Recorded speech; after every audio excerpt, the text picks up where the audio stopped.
Hello, j'espère que tu vas bien. Je suis Jaïlza et je partage avec toi mes expériences de foi. Aujourd'hui, j'avais envie de discuter avec toi sur le sujet des études, qui est un peu un sujet phare de ma chaîne YouTube. Et ceux qui me suivent déjà depuis un petit moment, vous êtes au courant que j'ai fait un bachelor de droit et que ces études ont été un véritable challenge pour moi. Et maintenant que c'est derrière moi, avec un peu de recul, je me rends compte qu'il y a quand même quelques petites choses que j'aurais voulu savoir avant de commencer mon cursus et que je suis sûre que si j'avais été au courant de ces choses-là, je n'aurais peut-être pas choisi le droit comme domaine d'études. Alors, l'une des premières choses que j'aurais voulu savoir avant de commencer mes études de droit, c'est le sacrifice que ça allait me demander.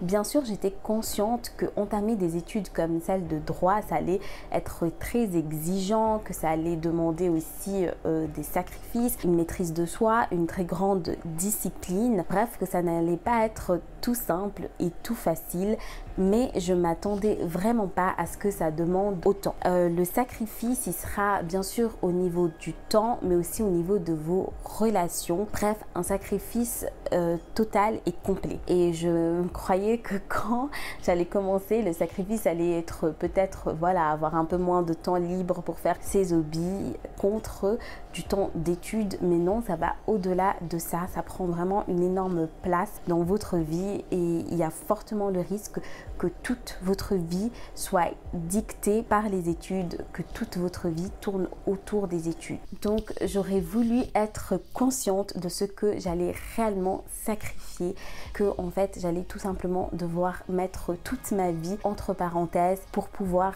dédier tout mon temps, toute mon énergie, toutes mes capacités à une seule et unique chose, les études. Donc, c'est vraiment un sacrifice qui pèse lourd sur la balance et dont j'en avais pas conscience. Peut-être j'avais conscience, on va dire, du 20 ou 25% de ce que j'allais devoir sacrifier et sûrement pas du 100%. Et c'est quand on rentre réellement dans le cursus, une fois qu'on est bien dedans, qu'on comprend les règles du jeu et qu'on comprend surtout ce qu'on attend de nous, qu'on prend vraiment conscience du sacrifice que c'est que de faire des études de droit. C'est qu'en fait, les études de droit ne sont pas réellement accessibles à tout le monde. Donc moi, je croyais qu'il suffisait tout simplement d'avoir la passion, le désir d'étudier le droit, qu'il suffisait d'avoir aussi les capacités, les notes pour, et qu'une fois qu'on avait tout cela, on pouvait être un prétendant ou on pouvait être éligible à faire des études de droit. Il ne s'agit pas seulement de ses goûts, ni de son intérêt pour la matière, ni de ses capacités scolaires et académiques. Il faut aussi un certain contexte de vie, parce que les études de droit, comme on a vu dans le point précédent, il exige un énorme sacrifice qui font un certain contexte, qu'on puisse être prêt et disposé et disponible à faire ce sacrifice-là. Qu'est-ce que je veux dire par un certain contexte? Qu'il faut un certain style de vie qui est adéquat à mener quand on fait des études de droit. Donc, quel est ce style de vie? Il faut quand même un style de vie qui soit plus ou moins privilégié. D'une part, il y a tout le côté économique. Il faut bien sûr qu'on ait des parents qui soient derrière, qui aient les moyens. Déjà, rien que d'acheter les livres de droit, ils ont un prix assez conséquent. En tout cas, ici en Suisse, à l'université de Genève, parfois on avait des livres qui coûtaient dans les plus de 100 francs, voire 200 francs, ce qui est quand même un budget et que pas forcément toutes les familles peuvent sortir des sommes comme cela pour des livres. Ensuite, il y a tout l'appui et l'appui moral que vous aurez besoin pendant vos études de droit et aussi une certaine stabilité de vie, parce que ça va être des études qui sont drainantes, des études qui sont énergivores et votre mental va largement en souffrir.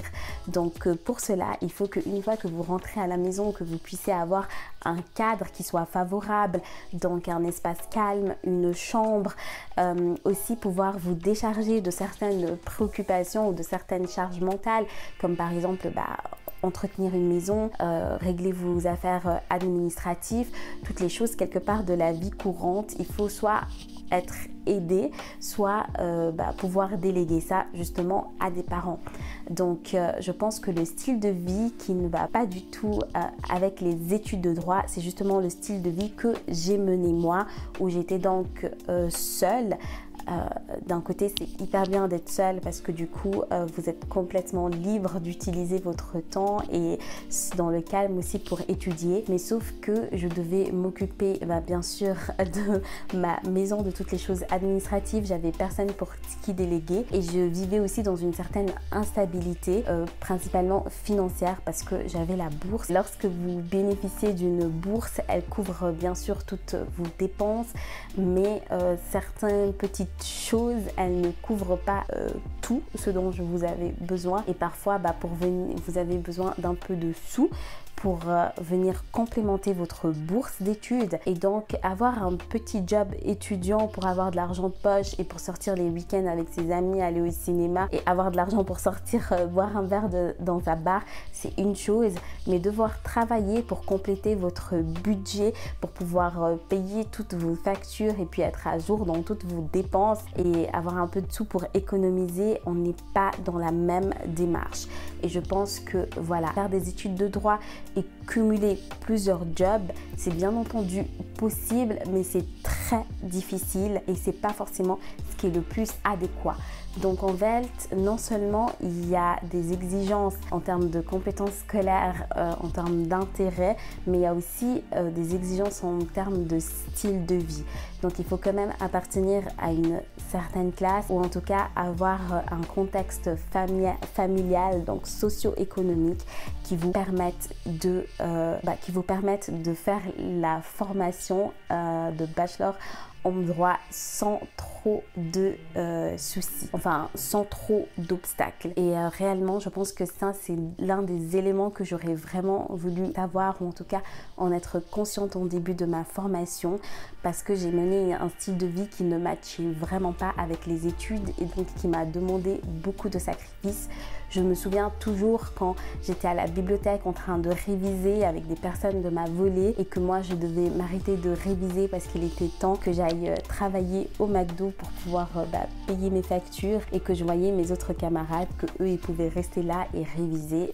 C'était quand même douloureux. Je n'avais pas la chance d'avoir des parents qui puissent subvenir à tous mes besoins et de tout simplement rentrer chez moi tranquille et avoir le repas fait, le repassage fait, les impôts remplis pour moi. Bref, tout le confort de la maison parentale, je n'avais pas. Et pour les études de droit, avoir ce confort-là, c'est hyper important. Avoir aussi sa famille qui soit présente, qui soit soutenante. L'entourage vraiment en droit, il est super important pour votre santé mentale. Ensuite, le troisième et dernier point que j'aurais voulu savoir, c'est que pour les études de droit, je pense que vous l'avez un petit peu deviné avec tous les exemples et tous les autres points que je vous ai donnés, c'est que c'est très important d'avoir beaucoup plus qu'une simple passion ou un simple intérêt pour la matière. Bien sûr, il est important, mais vous allez voir que le bachelor en droit, il constitue une véritable adversité, et si vous n'avez pas de passion, vous n'allez pas tenir, et même si vous avez la passion, elle risque de se faner au fur et à mesure que vous allez avancer dans votre bachelor, parce qu'il y a tellement de choses qui sont décourageantes, ne serait-ce que les notes, parfois les professeurs, parfois aussi les autres camarades, l'ambiance qu'il peut avoir dans l'amphi ou dans votre volet. C'est toutes des choses qui vont petit à petit vous décourager et petit à petit en fait faner, voire faire disparaître votre passion. Donc aller en droit en se disant ça va le faire parce que je suis passionnée par la matière, c'est bien, mais c'est pas suffisant. Il faut beaucoup plus que de la passion, il faut beaucoup plus que de l'intérêt. En fait, il faut une détermination qui sera inébranlable, parce que les obstacles seront différents et